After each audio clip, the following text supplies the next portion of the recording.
O chicote estralou no ar seco da manhã como um tiro de misericórdia que não veio.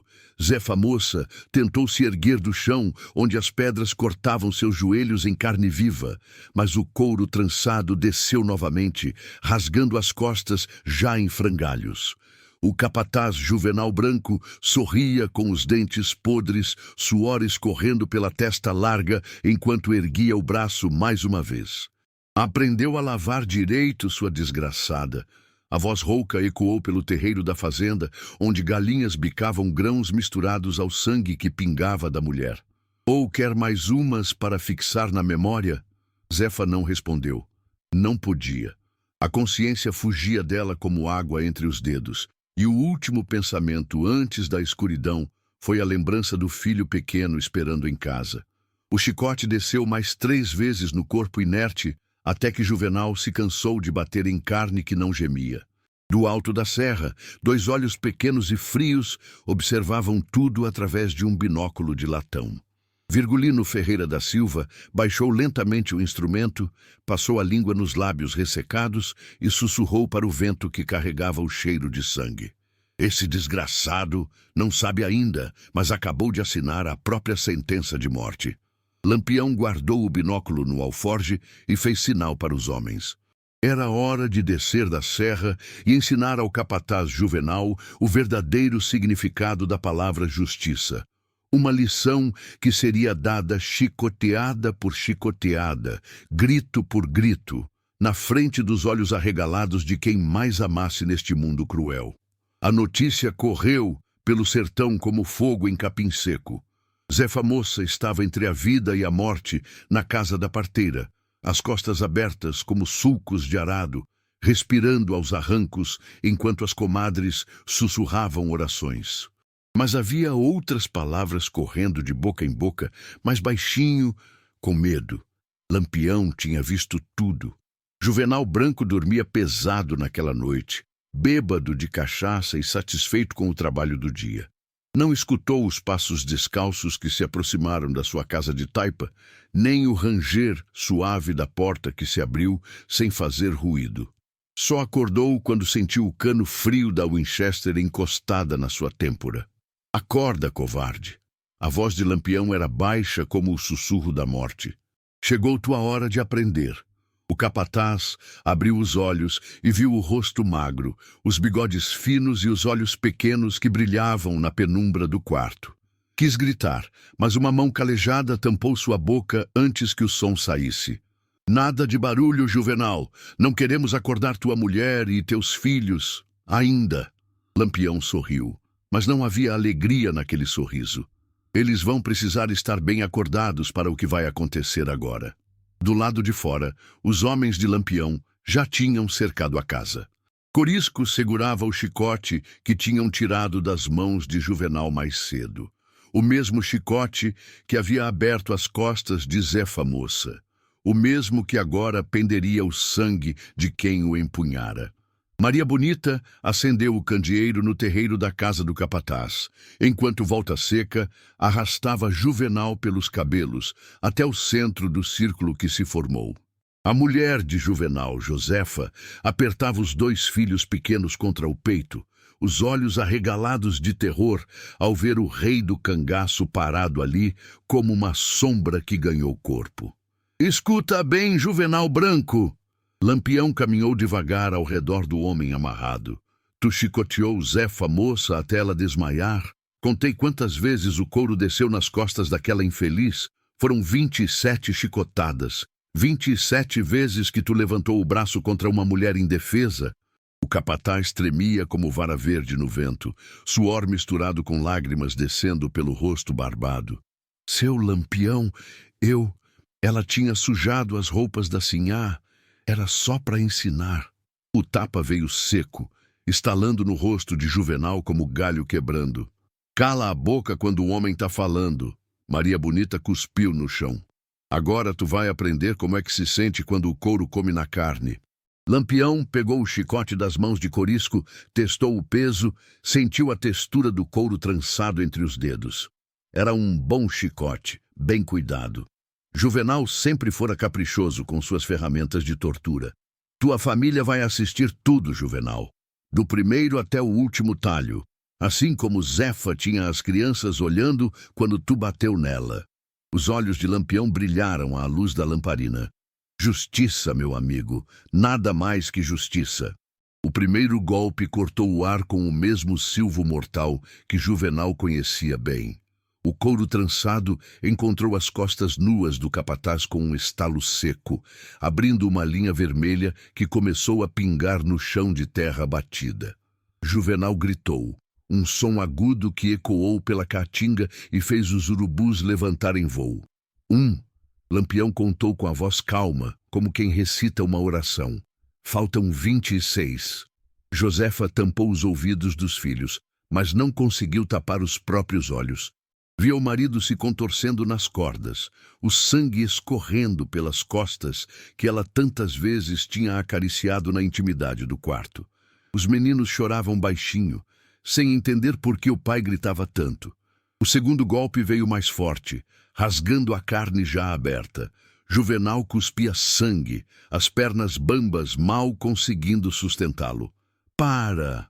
Pelo amor de Deus! Eu tenho família! Zefa também tinha família. Maria Bonita caminhou até ficar face a face com o capataz. Mas tu não pensou nisso quando estava moendo ela de pancada, né, desgraçado? Lampião ergueu o chicote novamente. O couro estava começando a ficar pegajoso de sangue mais pesado. Era assim mesmo que acontecia. A cada golpe, o instrumento ficava mais cruel, mais sedento, como se ganhasse vida própria e começasse a gostar do trabalho. 2. A voz continuava serena, quase doce.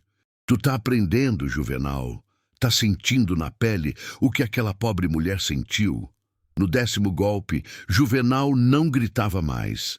Apenas gemia como animal ferido, a cabeça pendendo para a frente, enquanto o sangue formava uma poça escura aos seus pés. As costas estavam abertas em sulcos profundos, a carne viva brilhando à luz das lamparinas que Maria Bonita mantinha bem acesas. 10. Lampião limpou o suor da testa com as costas da mão. Tua mulher tá vendo tudo, Juvenal. Teus filhos também. Igual tu fez com Zefa, na frente das crianças dela. Josefa havia parado de chorar. Agora apenas observava em silêncio, os olhos vidrados fixos no marido. Uma parte dela, uma parte pequena e escura que jamais confessaria nem ao padre, sentia algo parecido com satisfação. Quantas vezes Juvenal chegara em casa de mau humor e descontara nela? Quantas noites ela dormiu com o rosto inchado, inventando desculpas para os vizinhos? Ele não aguenta mais. A voz dela saiu fraca, quase um sussurro. Zefa aguentou. Corisco cuspiu no chão. Ela é mulher, mais fraca que esse cachorro aí. Se ela aguentou 27, ele aguenta também. Lampião testou o chicote no ar, o couro cortando o vento com um sibilo que fez os meninos se encolherem ainda mais nos braços da mãe. O 11º golpe seria diferente, mais fundo. Juvenal precisava entender que aquilo não era apenas castigo, era lição. 11. O chicote desceu como raio, abrindo uma nova ferida que sangrou mais que todas as outras. Ainda tem muito o que aprender, capataz. Quando chegaram na 15ª chicotada, Juvenal havia perdido a consciência 2 vezes. Volta Seca jogava água fria no rosto dele sempre que desfalecia, forçando-o a acordar para sentir cada talho, cada rasgão que o couro abria na carne já destroçada. 15. Lampião fez uma pausa, olhando para a família do capataz. Os meninos tinham parado de chorar. Agora, apenas observavam com os olhos arregalados, gravando na memória uma cena que carregariam para sempre. Josefa, tu quer dizer alguma coisa para o teu marido? A mulher levantou o rosto, os lábios tremendo. Por um momento pareceu que ia implorar misericórdia, mas então as palavras que saíram surpreenderam até mesmo Lampião. Eu sabia que um dia isso ia acontecer. Ela falou baixo, mas todos escutaram. Ele batia em todo mundo. Em mim, nas crianças, nos trabalhadores. Eu sabia que um dia ia encontrar alguém que batesse de volta. Juvenal ergueu a cabeça, sangue escorrendo da boca, e olhou para a esposa com os olhos cheios de uma dor que ia além da dor física. Era a dor de quem descobriu que até os que amava o viam como o monstro que realmente era. Tu era minha mulher. A voz saiu rouca, quebrada. Era. Josefa desviou o olhar. Antes de tu virar isso que tu virou. Lampião sorriu. Aquilo estava saindo ainda melhor do que planejara. Às vezes, a maior vingança não vinha do chicote, mas do espelho que se colocava na frente do monstro. 16. O chicote cantou no ar e encontrou as costelas expostas de Juvenal, arrancando um gemido que mais parecia o último suspiro de um moribundo. O capataz pendia das cordas como um saco de ossos, mal conseguindo manter a cabeça erguida. Dadá, o mais jovem do bando de Lampião, virou o rosto. Era a primeira vez que via uma correção desse tipo, e o estômago se revirava a cada golpe. Maria Bonita percebeu e caminhou até ele. Não gosta do que tá vendo, menino? Ela sussurrou no ouvido dele. Então imagina como Zefa se sentiu. Imagina ela, uma mulher pequena, apanhando assim de um homem que pesava o dobro. Dadá engoliu seco e forçou os olhos a se voltarem para Juvenal. Era preciso ver.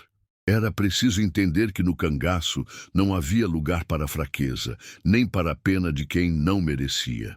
17. Lampião parou, limpou o chicote numa trapo e olhou para o céu estrelado. Já passou da meia-noite, mas a noite ainda é uma criança. Temos tempo de sobra para terminar a lição. Juvenal tentou falar, mas apenas sangue saiu da boca. Os pulsos estavam em carne viva, onde as cordas cortavam, e o corpo inteiro tremia com espasmos incontroláveis. Cada respiração era um suplício, cada batimento do coração bombeava mais dor através das feridas abertas. Por favor. Josefa finalmente falou, a voz apenas um fio. Ele já aprendeu, já sofreu o suficiente. Zefa também implorou. Lampião olhou nos olhos dela. Ele parou quando ela implorou? O silêncio foi a resposta. 18. O chicote cortou o ar com fúria renovada e, desta vez, Juvenal nem conseguiu gritar. Apenas um ruído gutural saiu da garganta, como o estertor de um animal agonizante. O corpo balançou nas cordas, os pés descalços, mal tocando o chão ensanguentado. Maria Bonita aproximou-se da família, os olhos brilhando à luz das lamparinas. Vocês estão vendo isso? Estão gravando bem na memória? Porque isso aqui é o que acontece com quem bate em mulher indefesa. O filho mais velho de Juvenal, um menino de talvez 10 anos, ergueu a cabeça e olhou diretamente para Lampião. Havia algo nos olhos da criança que não era medo, era compreensão. Uma compreensão terrível e prematura do que o pai realmente era. Meu pai era ruim mesmo? A pergunta saiu baixinha, quase inaudível. Teu pai era um covarde. Lampião parou e se agachou na frente do menino. Homem de verdade não bate em mulher. Homem de verdade protege quem é mais fraco, não machuca. O garoto acenou com a cabeça como se finalmente tudo fizesse sentido.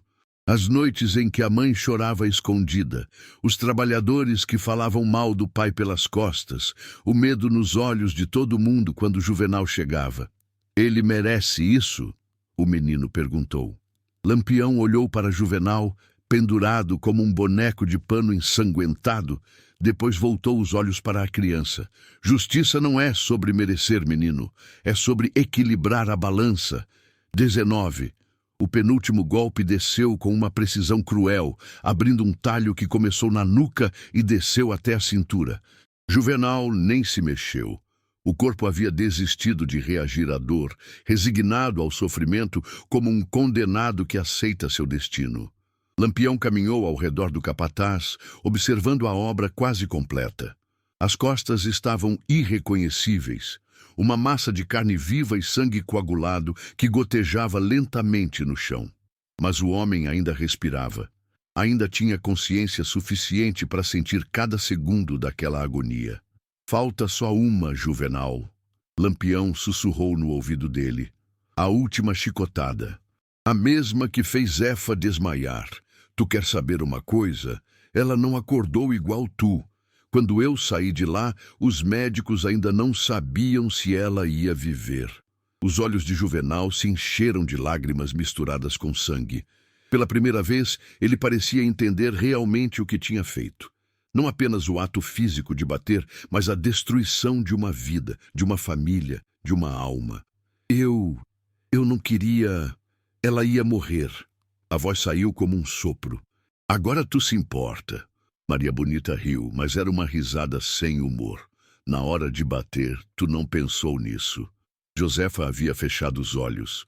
Não conseguia mais ver o homem com quem se casara, pai de seus filhos. Ali pendurado estava apenas um estranho ensanguentado, pagando por crimes que ela fingira não ver durante anos. O chicote ergueu-se uma última vez contra o céu estrelado. 27. O último golpe cortou o ar como uma sentença final, encontrando as costas já destroçadas com um som molhado que ecoou pelo terreiro silencioso. Juvenal nem gritou, apenas se dobrou para frente, o corpo finalmente cedendo completamente. Lampião soltou o chicote no chão, onde ele caiu com um baque surdo, pingando sangue que se misturou à terra seca.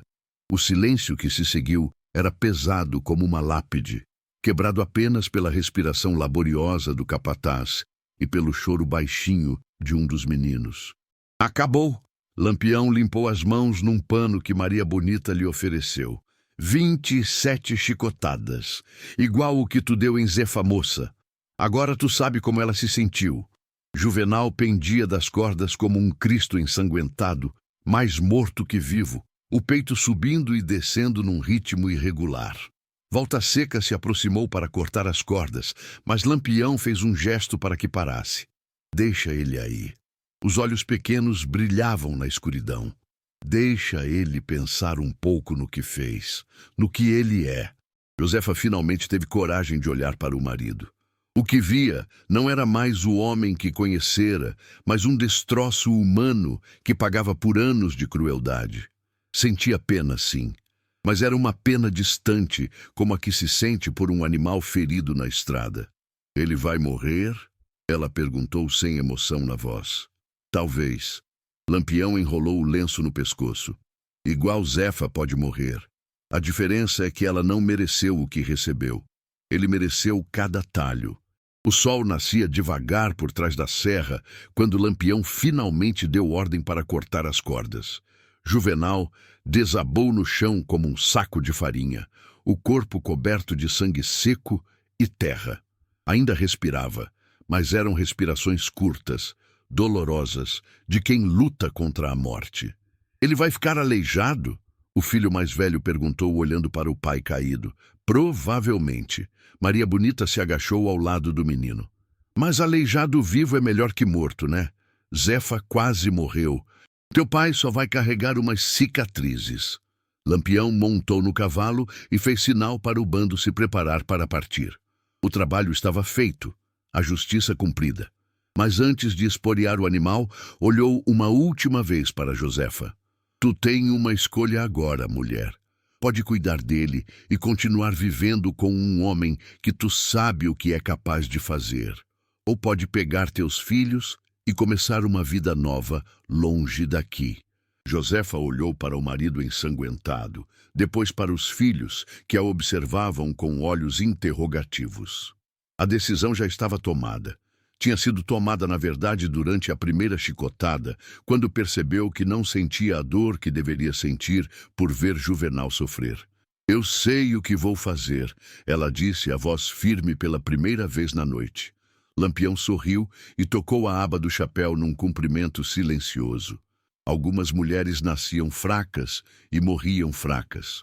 Outras descobriam sua força na hora em que mais precisavam dela. 3 dias depois, Juvenal acordou sozinho na casa vazia. Josefa havia partido com as crianças ao amanhecer seguinte, levando apenas o que conseguiu carregar numa trouxa. Não deixou bilhete, não disse para onde ia. Simplesmente desapareceu como fumaça no vento.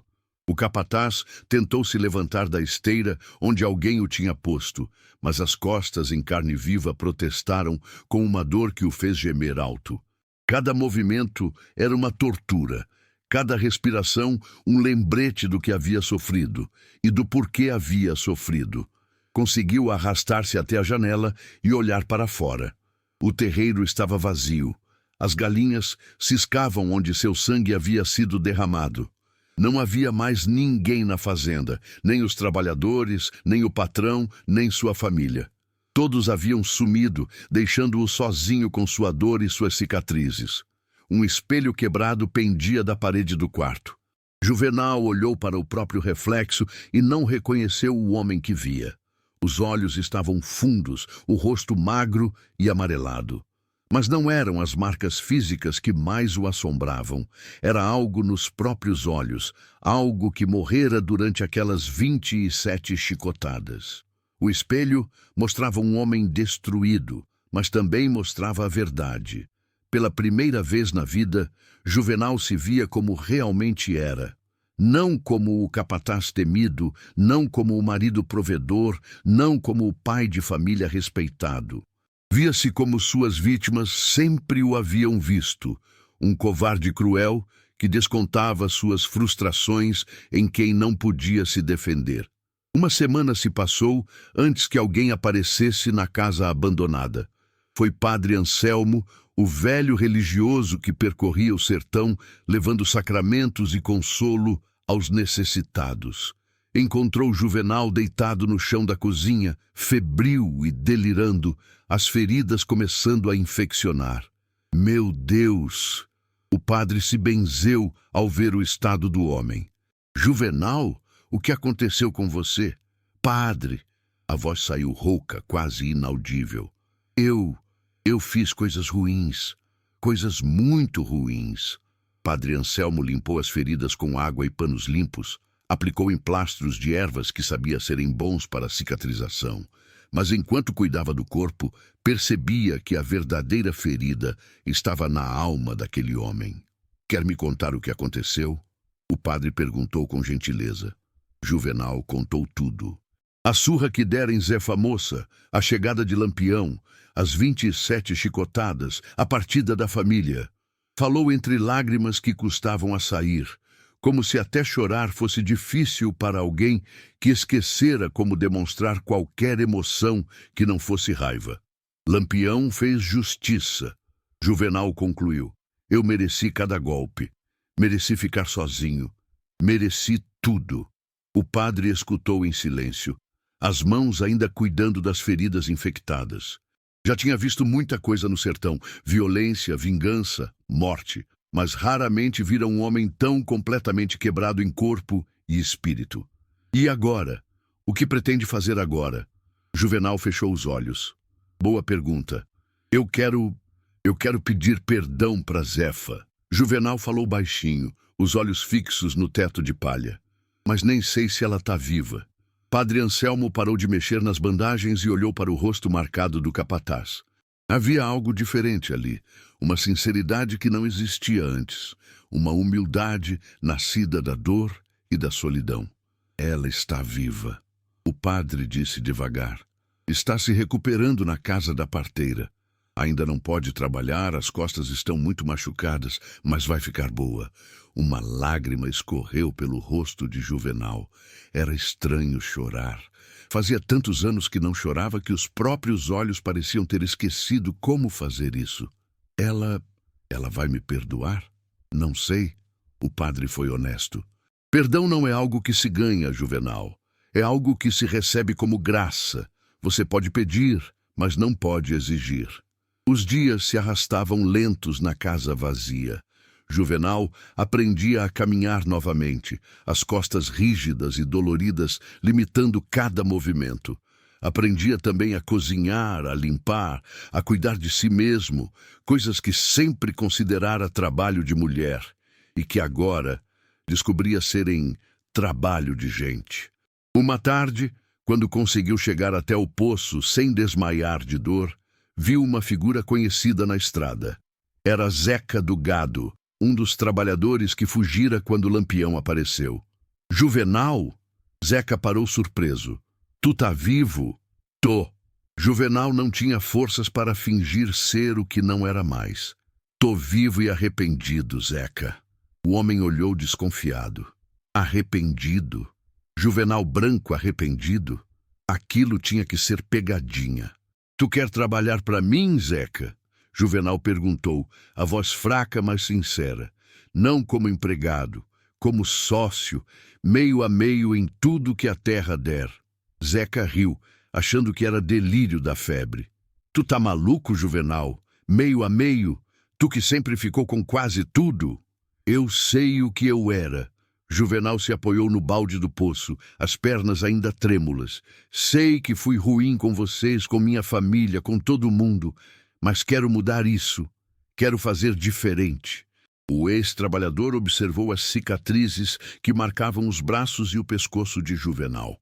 As marcas visíveis de uma lição que fora aprendida na pele. Havia algo nos olhos do antigo capataz que não existia antes. Algo parecido com humanidade. E se eu disser que aceito, Zeca falou devagar, tu não vai voltar a ser o que era quando sarar completamente? Pode ser que eu tente. Juvenal foi honesto. Pode ser que os velhos hábitos voltem. Mas se voltarem, tu tem minha palavra que pode me dar um chute na bunda e sair daqui com tua parte. Zeca riu de novo, mas desta vez não era zombaria. Era o riso de quem reconhece algo genuíno quando vê. Tá certo, Juvenal. Vou ficar. Mas na primeira grosseria, na primeira macriação, eu vou embora e levo a minha parte. Tá certo. Juvenal estendeu a mão. Uma mão que antes apenas batia, agora oferecia sociedade. E obrigado, Zeca. Obrigado por me dar uma chance. 2 meses depois, Juvenal finalmente teve coragem de ir até a casa da parteira, onde Zefa se recuperava. Levou um saco de farinha, outro de feijão e um pote de doce de leite que ele mesmo fizera. As primeiras coisas doces que preparara na vida. Bateu na porta com mão hesitante. Quando Zefa apareceu, ambos ficaram em silêncio por um longo momento. Ela ainda estava magra, as faces cavadas, mas os olhos tinham recuperado a vida. Ele estava diferente também, mais curvado, mais humilde, carregando o peso das próprias ações no jeito de andar. Zefa, a voz saiu trêmula. Eu vim pedir perdão. Ela o olhou de cima a baixo, notando as marcas que Lampião deixara. A forma como ele se movia com cuidado, como se cada gesto custasse esforço. Tu apanhou muito, ela disse sem raiva, apenas constatando um fato. Apanhei o que merecia. Juvenal baixou a cabeça. E ainda foi pouco perto do que eu fiz com você. Zefa pegou o saco de farinha, pesou-o na mão. Era farinha boa, branca, sem misturas. O feijão também parecia escolhido grão por grão. E o doce... Tu mesmo fez isso? Ela perguntou, provando uma colherada do doce de leite. Fiz. Tá bom? Tá doce demais. Ela fez uma careta. Mas tá gostoso. Juvenal quase sorriu. Quase. Eu não sei se tu pode me perdoar, Zefa. Sei que não mereço. Mas queria que soubesse que mudei. Que entendi o que fiz de errado. Tu entendeu mesmo? Entendi que sou um covarde. Um homem que descontava nos fracos porque não tinha coragem de enfrentar os fortes. E tu acha que isso basta? Zefa perguntou, os olhos ainda cautelosos. Pedir perdão e trazer uns presentes? Juvenal balançou a cabeça. Não, não basta. Por isso quero te fazer uma proposta.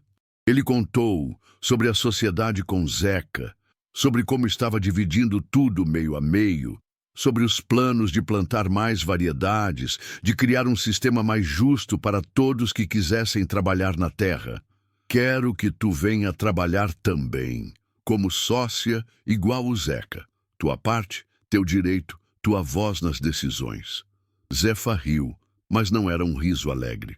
Tu tá me oferecendo sociedade, depois de quase me matar de pancada? Tô oferecendo uma chance de tu ter o que sempre mereceu ter.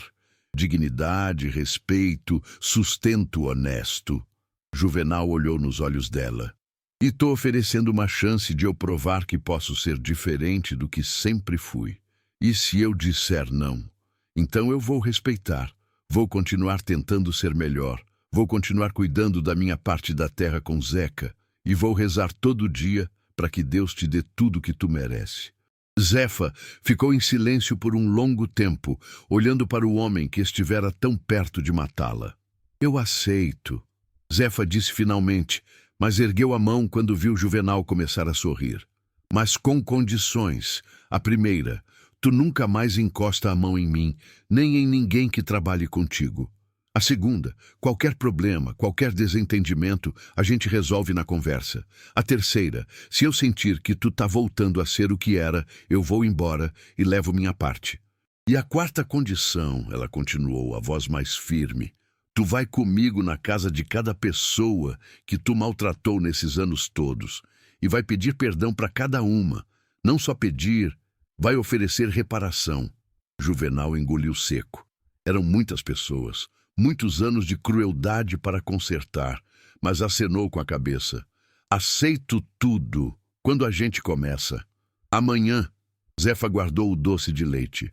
Vamos começar pela viúva do Chico Preto. Tu lembra dele? O que tu mandou embora no meio da seca porque achou que ele estava roubando milho? Juvenal lembrava. Chico morrera de fome 3 semanas depois de ser expulso e deixara a mulher com 5 filhos pequenos. Era uma das suas piores lembranças. Uma que tentava esquecer, mas que voltava toda noite nos pesadelos. Ela vai me receber? Não sei. Zefa foi honesta. Mas tu vai tentar. E se ela cuspir na tua cara, tu vai limpar o cuspe e pedir perdão mesmo assim. Naquela noite, Juvenal mal conseguiu dormir.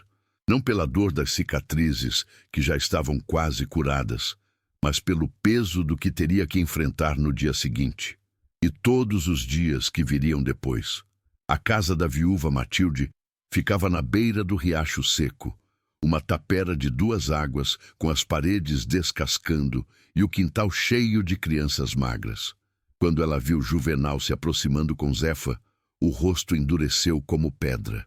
O que esse desgraçado quer aqui? Ela perguntou para Zefa, sem nem olhar para Juvenal.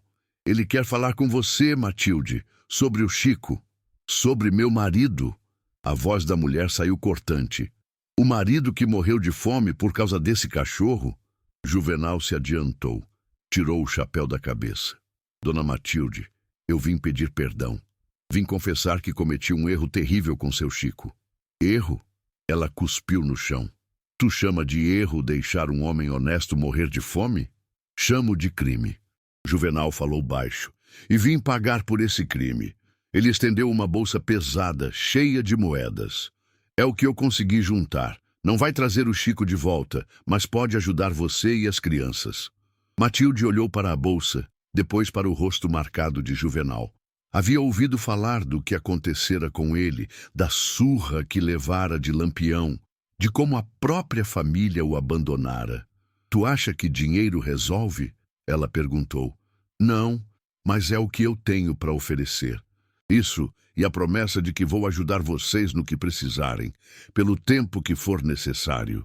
E por que eu ia confiar em tu? Juvenal apontou para as próprias cicatrizes. Porque aprendi na pele o que é sofrer, e não quero ser mais a causa do sofrimento de ninguém.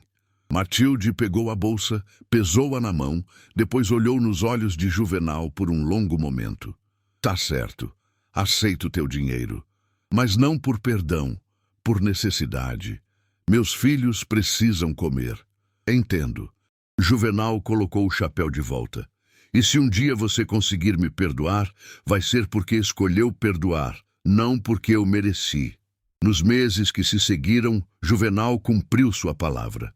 Visitou cada família que havia prejudicado. Ofereceu reparação a cada pessoa que maltratara.